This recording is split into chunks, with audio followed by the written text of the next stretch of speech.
que tenía el sistema anterior. Pero no porque ahora se junten las pruebas, la esencia de que el proceso de conocimiento se pierde. Eso es lo que me interesaba aclarar. Entonces, esta incertidumbre que se da por la afirmación que hace el actor, se va aclarando, se va vislumbrando a medida que el proceso va agotando sus etapas. Era mucho más claro en el procedimiento anterior, porque estaban mucho más marcadas, porque era la demanda, la calificación, la citación, la junta de conciliación, la prueba, los alegatos, la sentencia.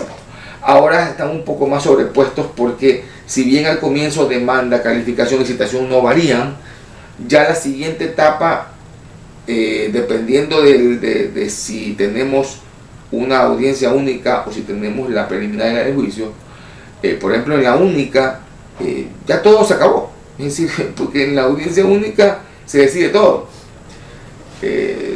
Por lo tanto, a veces hay que tener un poco de cuidado con estas normas que han sido trasladadas del CPC al COGEP, pero que no siempre tienen una aplicación práctica igual porque el sistema es otro. En fin, la incertidumbre se aclarará a medida que usted va obrando sus pruebas y logre convencer al juez. Y en esto yo le digo a mis alumnos de pregrado que la palabra convencer se ha tergiversado un poco. Si yo les hablo de convencer, es muy probable que usted crea que se trata de que yo le haga cambiar la opinión a alguien. Mi papá no me dio permiso, le voy a convencer para que me lo dé, ¿verdad? O fulano o tal pareja no está segura de hacer tal inversión y la convencí. Pero no necesariamente el tema del convencimiento implica trastocar una idea negativa, positiva o viceversa. Convencer simplemente es poder lograr que la persona entienda un punto de vista con nuestros argumentos. Entonces, si usted no opina o no tiene ninguna opinión, ni a favor ni en contra, de un deporte, ¿no? Vamos a imaginar pues que nunca ha tenido oportunidad de entender mayormente, no sé, pues el squash. Y entonces viene un experto en squash y me dice, mira, que está la paleta, que está no sé cuánto, que la pared, que los puntos, que la distancia, que ta. Posiblemente después de ese conocimiento yo me llego a convencer de que es un buen deporte o no me llego a convencer. No tenía un juicio previo, simplemente me acaban de informar para que yo tome una definición sobre ese deporte. Con el juez es lo mismo. El juez dice, vea, yo no sé, usted viene y me dice esto, déjeme escuchar lo que dice el otro, déjeme ver qué pruebas van a presentar o van a evacuar y tomo la decisión. Entonces, el momento en que el juez dicta una sentencia, el juez saca al proceso de la incertidumbre, porque la sentencia es la certeza que se buscaba. Y si queremos ser exactos, la certeza se da con la sentencia ejecutoriada, es decir, la sentencia firme, definitiva, o si les gusta la palabra, inimpugnable. Es decir, ya no hay ningún tipo de recurso contra o con cual se la pueda atacar. Cuando la sentencia pasa en autoridad de cosa juzgada, como decimos los abogados, y entramos a la fase de ejecución, en ese proceso, en ese instante que la sentencia se ejecutorió, la función judicial ha cumplido parte de su objetivo. Ustedes saben que el concepto de jurisdicción es la potestad pública de juzgar y hacer ejecutar lo juzgado, implica que la sentencia nos determina un derecho. Y el juez dice, después de haber analizado, llego a la conclusión de que hay el derecho de Pedro a resarcir de los prejuicios a Manuel. Muy bien. En el momento en el cual el juez es impugnado en su providencia por apelación, por recursos verticales, apelación, casación, de hecho, y finalmente viene otra sentencia que fuese contraria, no cambia la sustancia. Es decir, sea que haya sido igual o ratificatoria a la sentencia de apelación o de casación a la que dio el juez. Sea que cambien, es decir, sea que haya otra opinión distinta, la certeza se va a dar cuando venga la última sentencia, es decir, la de apelación, es decir, la de casación, o la que se dio como una casación forzada a través del recurso de hecho o de queja, como se lo llama doctrinariamente. Ya cuando no hay cómo cambiar esa sentencia, lo cual es relativo porque no se puede impugnar, no hay recursos, pero sí se la puede cambiar a través de una acción, que es la acción extraordinaria de protección. Y es ahí el tema de la cosa juzgada formal y material, ¿verdad? La cosa juzgada formal implica que no hay ya ningún recurso contra la sentencia. Entonces es cosa juzgada pero formal, porque ya no la puedo impugnar, pero en cambio sigue habiendo cosa juzgada, o no hay todavía cosa juzgada material o sustancial, porque la cosa juzgada sustancial o material implica adicionalmente a la inimpugnabilidad la inmutabilidad. Es decir, ya no basta que no haya recursos, sino que no haya acciones en contra. Y por lo tanto, desde que tenemos las leyes constitucionales modernas, y en particular la Ley de Garantías Jurisdiccionales y Control Constitucional, con todas sus variedades de habeas data y de acciones de protección y acciones de incumplimiento, etc., mientras esas acciones estén en vigencia, todo proceso o toda sentencia que pase en autoridad de cosa juzgada está en autoridad de cosa juzgada formal, porque hasta que no se precluya el término para poder interponer una acción extraordinaria de protección, yo todavía tengo esa acción con la cual puedo mutar o cambiar la sentencia. Si tengo 20 días para esa acción, el día 21, ahí sí ya queda todo sellado y esa sentencia tiene autoridad de cosa juzgada, formal y material.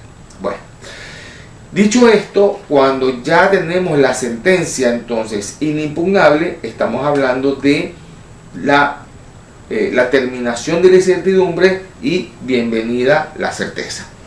El segundo grupo, que son los procesos llamados de ejecución o ejecutivos, que no hay que confundirlos porque también tenemos una fase de ejecución y no hablamos de una fase, hablamos de un proceso de ejecución. Hay que tener mucho cuidado. Fundamentalmente, me había olvidado que en los procesos cognoscitivos de conocimiento el emblemático es el ordinario y todos aquellos que se adaptan a ese procedimiento, como por ejemplo los trámites contencioso administrativo, tributario, etc. Los de ejecución, como les estaba diciendo, tienen en cambio la característica de que se amparan en un título que es indispensable para poder iniciar la acción. Y ese título, que en un caso es el título ejecutivo y en el otro es el título o la circunstancia que puede probar la existencia de una relación o de un derecho previamente configurado, es lo que hace que se subdivida en el procedimiento ejecutivo y el procedimiento monitorio. En este tipo de procesos, si bien puede admitirse algún tipo de argumento en contra del título o de la situación jurídica que da inicio a estos procesos, con el aforisma latín de que nulla executio sine título, no hay ejecución sin título. Por ejemplo, en el juicio ejecutivo, el título ejecutivo, que es obligatorio que vaya desde la demanda, y eso desde siempre fue así, ese título ya es presuntivo de la existencia de una obligación. Y usted me puede decir, yo puedo demostrar que la obligación está prescrita, que la obligación ya se cumplió, que la obligación fue extinguida mediante alguno de los modos de extinguir las obligaciones del Código Civil, y yo le voy a decir sí, pero hasta que se demuestre eso, el juez parte de la presunción de que allí hay una obligación por la calidad del título. Por lo tanto, el título ejecutivo hace presumir la ejecutividad de la obligación que lo contiene. Pero la presunción no significa ningún tipo de certeza, significa que hay que demostrarla o hay que confirmarla en el procedimiento. Sin embargo, esa calidad de título ejecutivo que tiene le da una fuerza muy grande y por lo tanto, ya viendo la certeza de que existe la obligación, lo que vamos a discutir es si esa obligación sigue vigente, si esa obligación no ha prescrito, si esa obligación es exigible contra las personas que han sido demandadas, si es una obligación que tiene los requisitos de ser pura, clara, determinada, líquida, exigible. No es cualquier título, es un título que tiene características especiales y esas características especiales es la que le dan al juez un elemento de, si no le quieren decir certeza, de muy cercana certeza. Es decir, si no quieren decir que es el 100% porque en efecto no lo puede tener, hay mucho indicio de certeza en ese tipo de títulos, lo cual hace que el juez ya solamente hace una revisión.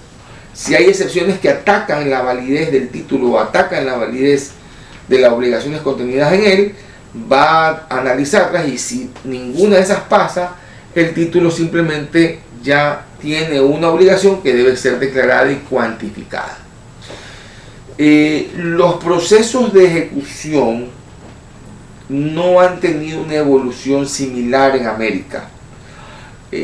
Nosotros que hemos tomado mucho de códigos de otras partes, teníamos en el Código de Procedimiento Civil lo que yo le llamaba un juicio ejecutivo medio Frankenstein. ¿Por qué? Porque no terminaba de ser un proceso de ejecución y no terminaba de ser un proceso de conocimiento. Si ustedes se acuerdan, porque hasta hace poquito lo hemos utilizado, en el Código de Procedimiento Civil el juicio ejecutivo tenía pruebas ilimitadas.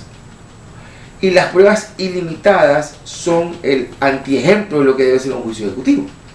Tienen que haber excepciones específicas que ataquen o al título o a la validez de la obligación. Porque si no, ¿para qué me voy a dar la molestia de instrumentar algo en un pagaré, en una letra de cambio, en cualquier un contrato con obligación de dar o hacer hecho en escritura pública? ¿Por qué me voy a dar esa molestia si es lo mismo que cualquier otro? Hasta que un contrato oral. Se supone que la ley debe premiar a quien instrumentó su crédito de mejor manera. Y en este caso, sí existe ese premio, entre comillas, pero hay que saberse manejar para evitar que algún juez interprete que no hemos sido lo suficientemente claros en ese tema.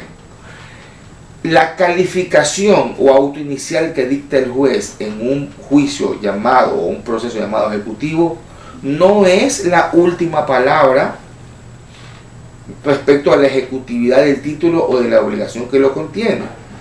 Puede haber la apariencia de buen derecho que sabemos existe, donde el juez dice, bueno, acá hay un pagaré, tiene la firma, tiene los elementos principales y la calificó y la admitió el trámite. Después la parte que se siente afectada dice, pero mire que no es liquidable. Mire que la tasa que se ha puesto es una tasa internacional, que hay que calcularla, que hay que multiplicarla. Y el juez dice, tiene razón. El juez puede echarse para atrás después en su sentencia y decir, el título no tiene las características completas para ser ejecutivo.